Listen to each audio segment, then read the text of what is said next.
তাদের বাচ্চা দেওয়ার জন্য বিখ্যাত 60 বছরের সমু যেই মহিলাকে বিয়ে করত সে গর্ভবতী হয়ে যেত। একদিন আমি সমুর বাড়িতে যাই, আর সেখানে আমি এমন একটা জিনিস দেখি যেটা দেখে আমার চোখ কপালে উঠে যায়। তারপর এই রহস্য ভেদ করার জন্য আমি তার ঘরে লুকিয়ে থাকি। তারপর রাতে আমি যা দেখি সেটা দেখে আমার গায়ে লোম খাড়া হয়ে যায়। কারণ অনেক বাজা মহিলাদের যিনি বাচ্চা দিয়েছেন, সেই সীতাপুর গ্রামের 60 বছরের সমু যেসব বাজা মহিলাকে বিয়ে করতেন তার বাচ্চা হয়ে যেত। কিন্তু সে কি এমন খেত সেটা জানলে আপনারাও অবাক হবেন। আমার বাবা, যিনি সারা জীবন লোকের সামনে মাথা উঁচু করে চলেছেন, আজ আমার জন্য ওনারও মাথাটা নিচু হয়ে গেছে। বাবা হাত জোর করে একটা 60 বছরের বুড়োর কাছে অনুরোধ করছে তিনি যেন তার মেয়েকে বিয়ে করেন। সেই 60 বছরের বুড়ো আর কেউ নন, আমার বাবার বন্ধু সমু, যিনি যেসব বাঁচা মহিলাদের বিয়ে করতেন তাদের বাচ্চা হয়ে যেত। গোটা গ্রামে তার খুব চর্চা ছিল। আর এটা কোনো মন গড়া গল্প নয়, এটা সত্যি। এটা সবাই দেখেছিল যে যেসব মহিলারা যারা আগে বাচ্চা না হওয়ার জন্য লোকের কথা শুনতো, তারাই সমুকে বিয়ে করার পর বাচ্চার মা হয়ে সবার মুখ বন্ধ করে দিত। এখন আমি আর বাবা সমুর বাড়িতে বসে আছি। বাবা আমাকে বিয়ে করার জন্য সমুকে মানাচ্ছে। আমি বাজা হবার জন্য সমাজের লোক আমাকে অনেক কথা শোনায়। বাবা সেটা সহ্য করতে পারছিলেন না, তাই তিনি ঠিক করেন সমুর সাথেই আমার বিয়ে দেবেন। তাই বাবা সমুর কাছে হাত জোর করে বলছিলেন, তুমি দয়া করে আমার মেয়েকে বিয়ে করো। তুমি তো অনেক মেয়েকে বিয়ে করে তাদের মাথার উপর থেকে বাজা হবার অপবাদ দূর করে দিয়েছ। আমার মেয়ের ওপর থেকেও এই অপবাদ দূর করে দাও। আমি চুপচাপ পাশে বসেছিলাম। আমি তো বুঝতেও পারছিলাম না এসব কি হচ্ছে। বাবার বন্ধুকে আমি সবসময় বাবার মতনই দেখতাম। আমি তাকে কাকা বলে ডাকতাম। আমি ওনাকে বিয়ে কি করে করব? কিন্তু বাবা আমার কাছে হাত জোর করে বলে যে তুই সমুকে বিয়ে কর আর আমাকে ওনার বাড়িতে নিয়ে আসে। বাবা সমু কাকাকে এটাই বলে যে এই বিয়েতে আমার কোনো আপত্তি নেই। সমু কাকা অবাক হয়ে আমার দিকে তাকায়, তারপর বাবাকে বাইরে যেতে বলে। তারপর কাকা আমাকে বলেন, তুমি জানো তো যে আমাদের মধ্যে কি সম্পর্ক? তুমি আমাকে কাকা বলে ডাকো। ওনার কথা শুনে আমি অতীতে চলে যাই। 2-3 বছর আগে আমি জানতে পারি যে আমাদের গ্রামে সমু বলে একজন আছেন, যাকে সবাই সমু কাকা বলে ডাকে। তিনি আমার বাবারও খুব ভালো বন্ধু ছিলেন। আমার মনে আছে, আমি যখন 8ম শ্রেণীতে পড়তাম তখন আমরা গ্রামের সব বাচ্চারা মিলে ওনার বাড়িতে টিভি দেখতে যেতাম। কারণ গ্রামে একমাত্র ওনার বাড়িতেই টিভি ছিল। উনি ওনার বাড়িতে একা থাকতেন। ওনার বাড়িতে কোনো মহিলা থাকতো না। আমরা সব বাচ্চারা ওনাকে বারবার জিজ্ঞেস করতাম, সমু কাকা তুমি বিয়ে করনি কেন? উনি মজা করে বলতেন, এখনো আমার বিয়ের বয়স হয়নি।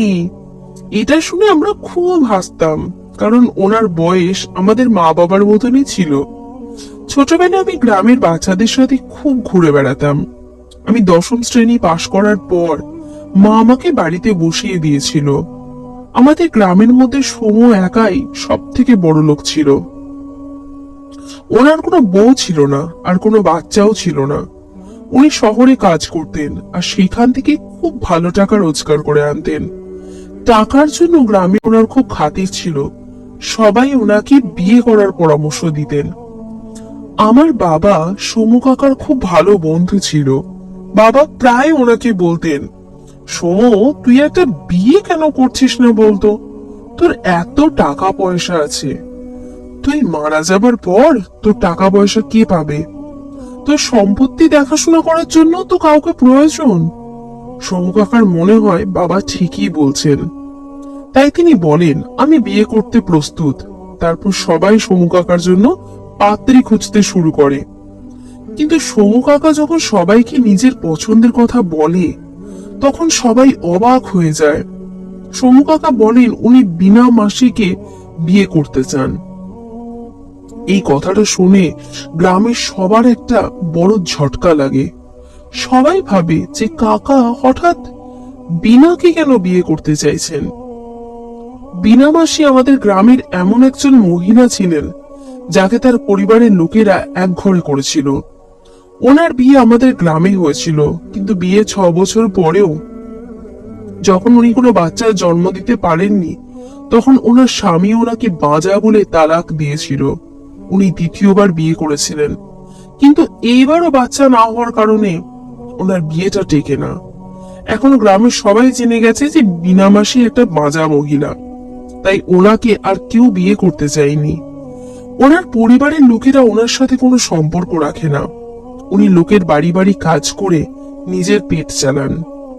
এমন একজন মহিলাকে যখন সমু কাকার মতো একজন ধনী লোক বিয়ে করতে চান তখন সবাই তো অবাক হবেই। এই খবরটা পেয়ে আমার মা বলে, আমার তো কিছু একটা গড়বড় মনে হচ্ছে, মনে হয় বিনা সমুকে তার প্রেমের জালে ফাঁসিয়েছে। মায়ের কথা শুনে বাবা রেগে বলে, না জেনে কারোর উপর দোষ দেওয়া ঠিক নয়। বিনা তো নিজেই জানে না যে সমু তাকে বিয়ে করতে চায়। এই ব্যাপারটা আমাকেও খুব ভাবায়, কারণ কাকার বয়স 60 বছর ছিল।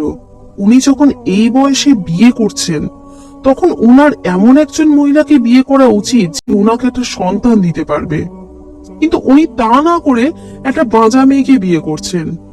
গ্রামের সকলে কাকাকে অনেক বোঝানোর চেষ্টা করে, কিন্তু উনি কারুর কথাই শুনলেন না। উনি বললেন যে বিনা যদি ওকে বিয়ে করে তাহলে সে আর মাজা থাকবে না। সবাই কাকার কথা মেনে নিতে বাধ্য হয়। আমার তখন মাধ্যমিকের পরীক্ষা শেষ হয়ে গেছিল, তাই আমি ফ্রি ছিলাম। তাই বাবা বলে মায়ের সাথে কাকার বিয়ের আয়োজন করতে। একদিন আমি মায়ের সাথে কাকার বাড়িতে চলে যাই। মা আমাকে বিয়ের সব আয়োজন করতে দিয়ে নিচে গ্রামের মহিলাদের সাথে গল্পে মগ্ন হয়ে পড়ে। একদিন আমি কাকার ঘরটা পরিষ্কার করছিলাম, তখন একটা শিশি আমার হাতে আসে। সেই শিশিটার গায়ে একটা লেভেল ছিল, তার উপর কি লেখা আছে সেটা আমি পড়ার চেষ্টা করছিলাম, কিন্তু সে লেখাটা ইংরেজিতে ছিল আর আমি ইংরেজিতে খুব দুর্বল ছিলাম, তাই আমি লেখাটা পড়তে পারলাম না। আমি যখন শিশিটা উল্টে পাল্টে দেখছিলাম তখন কাকা ঘরে চলে আসে। আমার হাতে ওই শিশিটা দেখে উনি একটু ঘাবড়ে যান। আমি কাকাকে জিজ্ঞেস করি যে এটা কিসের ওষুধ। কাকা আমার হাত থেকে শিশিটা নিয়ে আবার তার জায়গায় রেখে দেয়। কাকা বলে, এটা সমস্ত রোগীদের ওষুধ, এটা খেলে শরীরের শক্তি বাড়ে, তোর বিনা মাসিকে আমি এটা খাওয়াবো। আমি শিশির দিকে তাকিয়ে রইলাম। কাকা আমাকে বলে আর কোনোদিন এই শিশিটায় হাত না দিতে। কাকার বিয়ে হয়ে গেল, বিনা মাসি ওনার বউ হলো। সবাই কাকাকে নিয়ে মজা করতে লাগলো যে উনি একজন বাঁচা মেয়েকে বিয়ে করেছেন। এইবার উনি সারা জীবন বাচ্চার জন্য হা হুতাশ করবেন। কিন্তু বিয়ের কিছুদিন পরই বিনা মাসি প্রেগনেন্ট হয়ে যায়। এটা কেউ বিশ্বাস করতে পারছিল না, কিন্তু গ্রামের দাইমা বললেন যে এই খবরটা সত্যি। আমি বিজ্ঞানের ছাত্রী ছিলাম। আমি স্কুলে আমার টিচারকে জিজ্ঞেস করি, দিদিমণি, কেউ যদি একটা বাঁচা মেয়েকে বিয়ে করে তাহলে সে কি মা হতে পারে? দিদিমণি বলে, এমনটা আবার হয় নাকি? তোমাকে এসব কথা কে বলেছে? তখন আমি ওনাকে সমু কাকার বিনা মাসির কথা বলি। শুনে তো দিদিমণি অবাক হয়ে যান। উনি বলেন, এটা নিশ্চয়ই ভগবানের চমৎকার, ভগবান যাকে ইচ্ছে সন্তান দিতে পারে। কথাটা শুনে দিদিমণির মনটা খারাপ হয়ে যায়, কারণ ওনার কোনো বাচ্চা ছিল না। ওনার স্বামী ওনাকে বাঁজা বলে ত্যাগ করেছেন। আমি যদি আগে জানতাম যে সমু কাকা একটা বাঁজা মেয়েকে বিয়ে করবে তাহলে তার বিয়ে আমি দিদিমণির সাথেই দিতাম। একদিন আমি সমু কাকার বাড়ি যাই, আর গিয়ে দেখি সমু কাকা বাড়িতে নেই, শুধু ওনার স্ত্রী বাড়িতে আছে। যখন আমি একটা কাজে কাকার ঘরে যাই তখন দেখি আমি আগের দিন যে শিশিটা দেখছিলাম সেটা আর ঘরে নেই। আমি মাসিকে জিজ্ঞেস করি, তুমি সবকটা ওষুধ খেয়ে নিয়েছো? মাসি অবাক হয়ে বলে, কিসের ওষুধ? তুমি কি বলছো? আমি মাসিকে বলি, এখানে একটা ওষুধের শিশি ছিল। মাসি বলে, ও, সেই ওষুধের শিশি? সেটা তখন সোমার পকেটে থাকে। ও সেখান থেকে রোজ একটা করে গুলি খায়।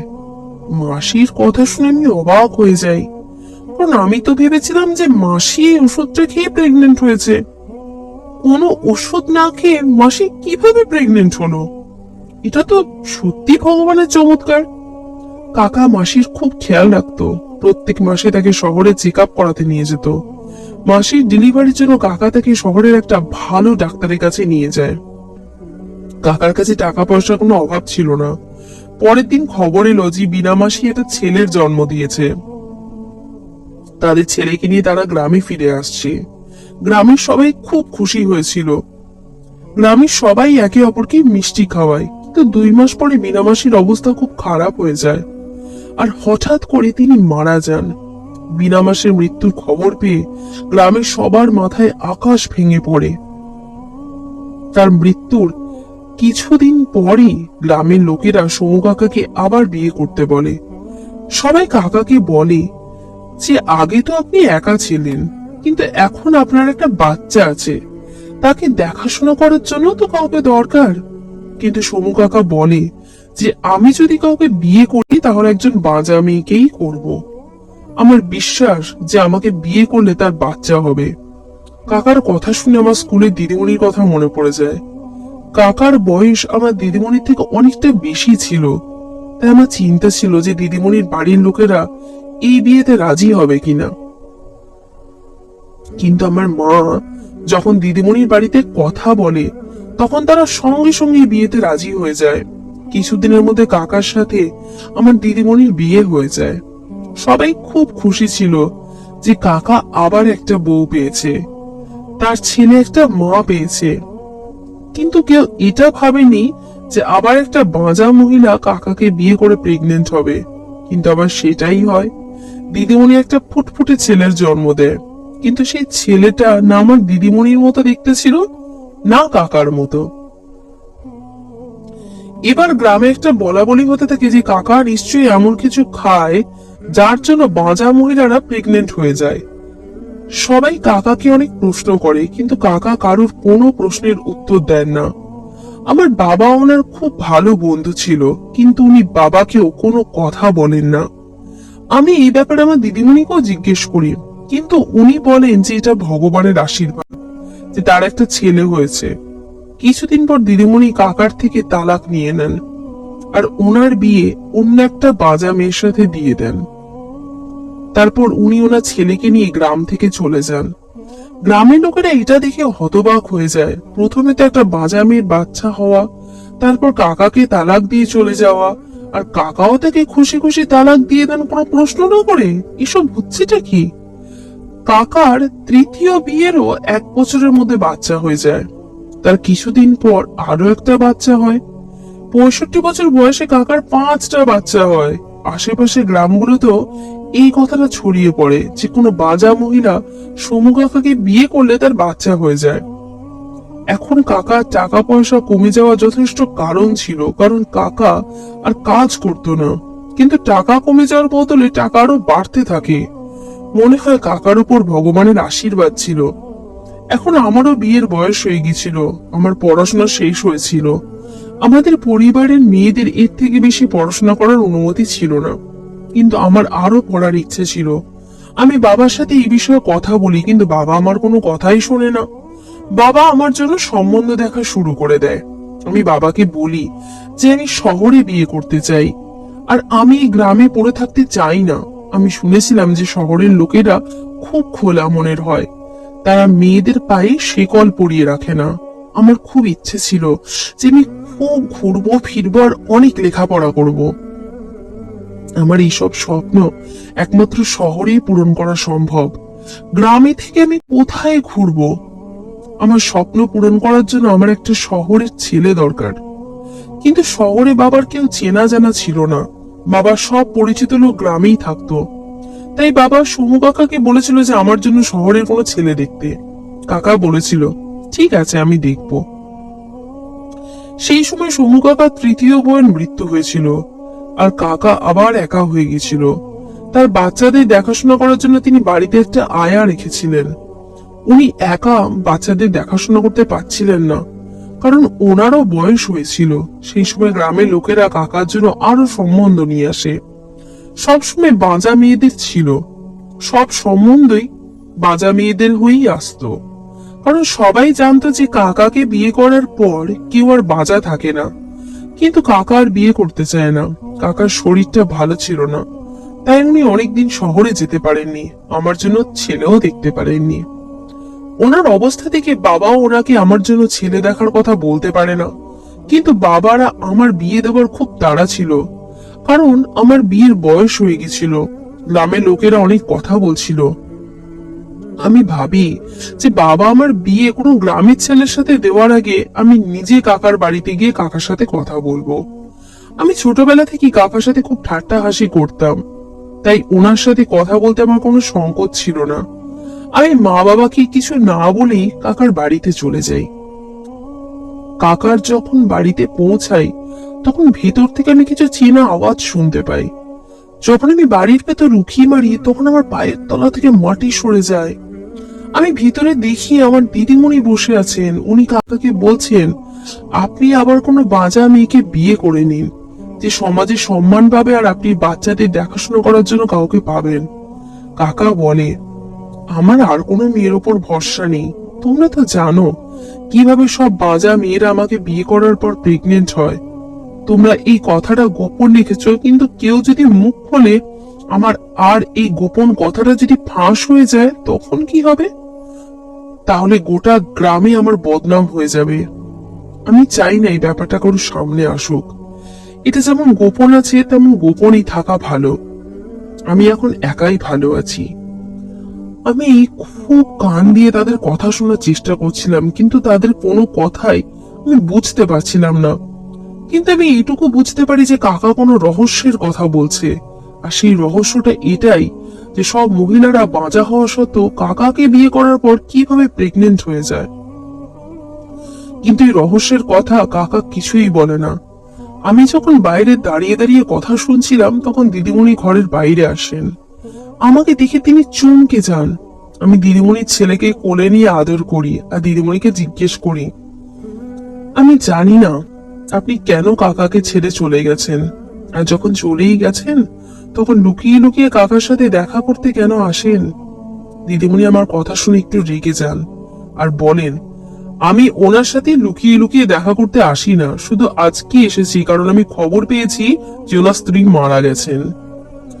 আমি বলি, যাকে একবার ছেড়ে চলে গেছেন তাকে আর ফিরে দেখা উচিত নয়। আপনি যদি কাকাকে একা ছেড়ে না যেতেন তাহলে ওনার এই অবস্থা হতোই না, উনি এভাবে একা হয়ে যেতেন না। আপনার জানি না কি হয়েছিল যে আপনি কাকার থেকে তালাক নিয়ে কাকার আবার বিয়ে দিয়ে এখান থেকে চলে গেলেন। আপনি আমাদের প্রেম আর ভালোবাসা নিয়ে অনেক জ্ঞান দিতেন, কিন্তু আপনি আপনার ভালোবাসার মানুষটার সাথে থাকতে পারলেন না। আমাদের গলার আওয়াজ পেয়ে কাকা বাইরে বেরিয়ে আসে। আমাকে দেখে উনি খুব রাগ করেন আর বলেন, তুমি কেন এভাবে তোমার দিদিমণির সাথে কথা বলছো? উনি তোমার থেকে অনেক বড়। আমি কাকাকে কিছু বলতে চাই, কিন্তু কাকা ইশারায় আমাকে চুপ করতে বলেন। কাকা দিদিমণিকে বলেন, ওর কথাই কিছু মনে করো না, ওর সাথে আমি কথা বলছি, তুমি এখন এখান থেকে যাও। দিদিমণি চুপচাপ ওখান থেকে চলে গেলেন। আমি দেখে অবাক হই যে তালাক হওয়ার পরও তারা এত ভালোভাবে একে অপরের সাথে কথা বলছে। আমি তো শুনেছিলাম যে তালাক হওয়ার পর স্বামী স্ত্রী একে অপরের মুখ দেখতে চায় না, কিন্তু এখানে ব্যাপারটা তো একেবারে উল্টো। আমার তো কাকার জন্য খারাপ লাগছিল। কাকা দিদিমণিকে বিয়ে করলো, তাকে সন্তান দিল, সমাজে মাথা তুলে দাঁড়ানোর সুযোগ করে দিল, আর দিদিমণি তাকে তালাক দিয়ে চলে গেল, আর কাকাও তাকে কিছু বললো না, উল্টে তার সাথে এত ভালোভাবে কথা বলছে। দিদিমণি চলে যাবার পর কাকা আমাকে বলে, বড়দের সাথে কেউ এভাবে কথা বলে? তুমি কি এই শিক্ষা পেয়েছো? আমি কাকার সাথে কোনো কথা না বলে ফিরে যাই। বাড়ি ফিরে গিয়ে দেখি বাড়িতে বাবার এক বন্ধু এসেছে। আমি যে ভয়টা পাচ্ছিলাম সেটাই হলো। বাবার বন্ধু আমার জন্য সম্বন্ধ নিয়ে এসেছে। বাবা আমার বিয়ে ওনার ছেলের সাথে ঠিক করে ফেলে। আমি বাবাকে অনেক বোঝাই যে আমি বিয়েটা করতে চাই না, কারণ ছেলের বাড়ির লোকেরা অশিক্ষিত। এই বিয়ে করে আমি সুখী হব না, কিন্তু বাবা আমার কোনো কথাই শোনে না, আর জোর করে আমার বিয়ে ওনার বন্ধুর ছেলের সাথে দিয়ে দেয়। আমার প্রথম থেকে ওদের বাড়ির পরিবেশটা ভালো লাগতো না। ওরা খুব বড় লোক ছিল, কিন্তু ওদের মধ্যে শিক্ষা আর সভ্যতার অভাব ছিল। আমার কাছে আর কোনো উপায় ছিল না। বাবার সম্মান বাঁচাতে আমাকে বিয়েটা করতেই হয়। আমার বিয়ের 3 বছর কেটে যায়। আগের 2 বছর আমি কিভাবে এই বাড়িতে কাটিয়েছি সেটা আমিই জানি। অনেক কষ্টে আমি এখানে টিকে আছি।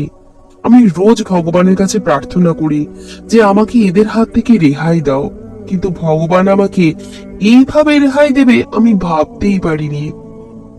আমি যখন মা হতে চলেছিলাম, তখন আমার ননদ আমাকে সিঁড়ির থেকে ধাক্কা মেরে ফেলে দেয়। আমি অজ্ঞান হয়ে পড়ি, আর যখন আমার চোখ খোলে তখন আমি হাসপাতালে। আমার বাচ্চাটা নষ্ট হয়ে গেছিল। ডাক্তারবাবু বলেন যে আমি কোনো দিন মা হতে পারবো না। এটা শুনে আমার শ্বশুর বাড়ির লোকেরা আমাকে বাপের বাড়িতে দিয়ে যায়, আর বলে ও যখন আমাদের কোনো সন্তান দিতে পারবেই না, তখন ওকে আমাদের কাছে রেখে কি করব। ওরা গোটা গ্রামে রাষ্ট্র করে দেয় যে আমি এখন বাঁচা।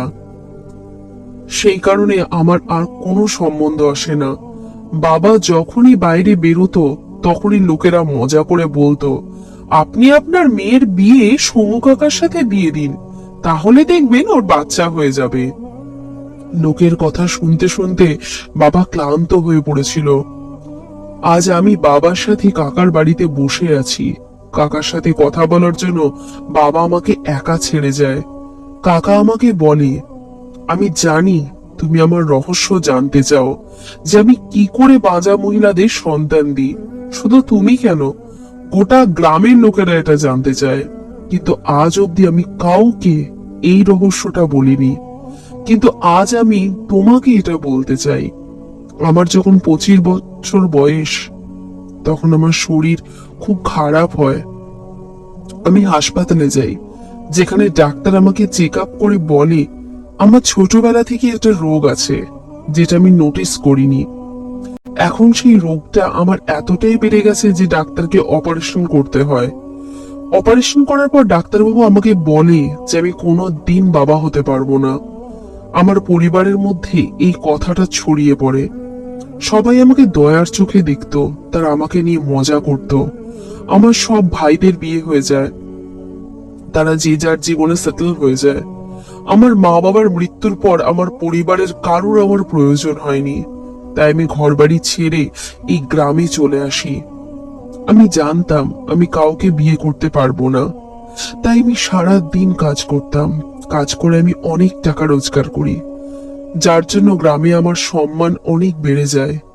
এখানে আমার কিছু ভালো বন্ধু হয়ে যায়, যাদের কিনে আমি খুব খুশি ছিলাম। তারা সবাই আমাকে বিয়ের কথা বলতো, কিন্তু আমি জানতাম যে কোনো মহিলা আমার সত্যিটা জানার পর আমাকে বিয়ে করতে চাইবে না। সব মেয়েদেরই স্বপ্ন থাকে যে তারা মা হবে, আর আমাকে বিয়ে করলে তাদের সেই স্বপ্ন কোনো দিন পূরণ হবে না। তাই আমি ঠিক করি সারা জীবন আমি একাই কাটাবো। কিন্তু আমি এই কথাটা আমার বন্ধুদের কিভাবে বলবো, তাই আমি তাদেরকে কোনো একটা বাহানা দিয়ে এড়িয়ে চলতাম। আমার বিনাকে দেখে খুব খারাপ লাগতো, তাকেও আমার মতন বাজা হবার জন্য কথা শুনতে হতো। তাকে দেখে আমার নিজের কথা মনে পড়তো। তার পরিবারের লোকেরা তাকে ত্যাগ করেছিল ঠিকই, যেমন ঠিক আমার পরিবারের লোকেরা আমাকে ত্যাগ করেছিল। যখন লোকে আমাকে বলে যে আমি এত টাকা পয়সা কাকে দিয়ে যাব, তখন আমি ঠিক করি যে আমি অনাথ বাচ্চাদেরকে নিয়ে এসে তাদেরকে বড় করব। কিন্তু এই কাজটা আমি একা করতে পারবো না, এর জন্য আমার একজন মায়ের প্রয়োজন। তখন আমি বিনাকে বিয়ে করার প্রস্তাব পাঠাই। আমি বিনাকে আগেই সব কথা বলে দিয়েছিলাম যে সেও মা হতে পারবে না, আর আমিও বাবা হতে পারবো না। তাই আমরা অনাথ বাচ্চাদের দত্তক নেব। বিনা আমার প্রস্তাবে রাজি হয়, আর আমরা বিয়ে করে ফেলি। বিয়ের পর আমার মনে হয় যে আমরা যদি বাচ্চা দত্তক নিই, তাহলেও লোকে আমাদের কথা শোনাবে। তখনও তারা বিনাকে বাজা মেয়ে বলবে, আর আমরা যাকে দত্তক নেব তাকে আমাদের সন্তান বলে কেউ মানবে না। তাই আমি একটা উপায় বের করি। আমি গ্রামের দাইমাকে ডেকে এনে তাকে অনেক টাকা পয়সা দিয়ে তাদের বলি যে গ্রামের লোকেদের বলতে যে বিনা প্রেগনেন্ট। 9 মাস পর আমি বিনাকে শহরে নিয়ে যাই আর বলি যে তাকে আমি ডেলিভারির জন্য নিয়ে যাচ্ছি। আর শহরে নিয়ে গিয়ে আমরা একটা অনাথ বাচ্চাকে নিয়ে আসি। বিনার মাথার ওপর থেকে বাঁজা হওয়ার অপবাদ খুঁজে যায়। এতে বিনা খুব খুশি হয়েছিল, কিন্তু বিনার আয়ু বেশি দিন ছিল না, ওর ক্যান্সার হয়েছিল। কিছুদিন পর সে আমাদের ছেড়ে চলে যায়। তারপর তোমার দিদিমণি আমার জীবনে আসে। সে খুব ভালো মেয়ে ছিল, তাকেও সমাজের হাত থেকে বাঁচাতে আমাকে একই নাটক করতে হয়। এইবারও আমরা একটা বাচ্চাকে দত্তক নিই। আমি এই বাচ্চাদের খুব ভালোভাবে বড় করতে চেয়েছিলাম।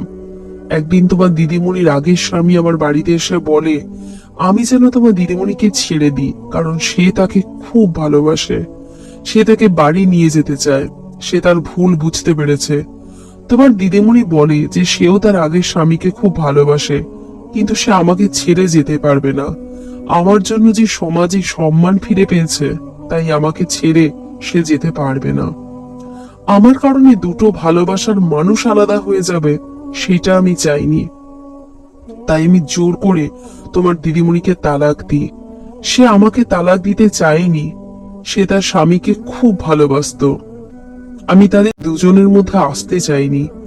অনেক কষ্টে আমি তাকে আমাকে তালাক দেওয়ার জন্য রাজি করাই। সে যাওয়ার আগে আমার সাথে তার এক বাঁচা বন্ধুর বিয়ে দিয়ে দেয়, যাতে আমি একা না হয়ে পড়ি আর আমার বাচ্চাদেরকে ভালোভাবে বড় করতে পারি। আর সেই বন্ধু আমার ব্যাপারে সবটাই জানতো। তার থাকার জন্য মাথার উপর একটা ছাদের দরকার ছিল। কিছু না করে সে একটা ভালো স্বামী আর বাচ্চা পাচ্ছিল, তাই সে এক কথায় রাজি হয়ে যায়। তোমার দিদিমণি তার ছেলেকে সঙ্গে করে নিয়ে যায়, কারণ সে তাকে নিজে বড় করতে চেয়েছিল। আমিও তাকে বাধা দিইনি। আমার 3 নম্বর বউ খুব ভালো ছিল। তাকে বিয়ে করার পর আমি আরো দুটো বাচ্চা দত্তক নিই, কিন্তু তার জীবনও বেশি দিনের ছিল না। কিছুদিন পর সে মারা গেল। আমি চেয়েছিলাম যে সব বাজা মহিলারা মাথার উপর একটা করে ছাদ পাক আর সমাজে তাদের সম্মান ফিরে পাক। আর আমি অনাথ বাচ্চাদেরকে একটা ভালো জীবন দিতে চেয়েছি, তাদেরকে মা বাবার ভালোবাসা দিতে চেয়েছি। কিন্তু তোমার বাবা যেটা করতে চেয়েছে সেটাকে আমি সমর্থন করতে পারছি না। আমি তোমাকে সবসময় আমার মেয়ের মতন দেখেছি। তোমাকে বিয়ে করার কথা আমি ভাবতেও পারি না। কাকা বলে যে তার ক্যান্সার ধরা পড়েছে। তার চিন্তা হয় যে তার চলে যাওয়ার পর তার বাচ্চাদের কে দেখবে। আমি বলি, কাকা তুমি কোনো চিন্তা করো না, আজ থেকে তোমার বাচ্চাদের দায়িত্ব আমার। আমি ওদেরকে নিজের সন্তানের মতন বড় করব। আর আপনি আমাকে এখন যা যা বললেন সেটা আমাদের মধ্যেই থাকবে, কেউ জানতে পারবে না। তারপরে আমি বাবাকে বলি যে আমার বাচ্চার দরকার নেই। আমি কাকার বাচ্চাদেরকে নিজের বাচ্চাদের মতন বড় করতে চাই, আর এটা করেই আমি আমার বাকি জীবনটা কাটিয়ে দেব। কিছুদিন পর কাকার মৃত্যু হয়। কাকা তার সব সম্পত্তি তার বাচ্চাদের নামে আর আমার নামে করে দিয়ে যান। এখন আমি আমার জীবনে একটা উদ্দেশ্য খুঁজে পেয়েছি। কারোর যদি বিয়ে না হয় বা বাচ্চা না হয়, তাহলে তার জীবন শেষ হয়ে যায় না। সে বেঁচে থাকার জন্য কোনো না কোনো কারণ ঠিক খুঁজে নেয়, ঠিক যেমন আমি বেঁচে থাকার একটা কারণ খুঁজে পেয়েছি। ধন্যবাদ বন্ধুরা।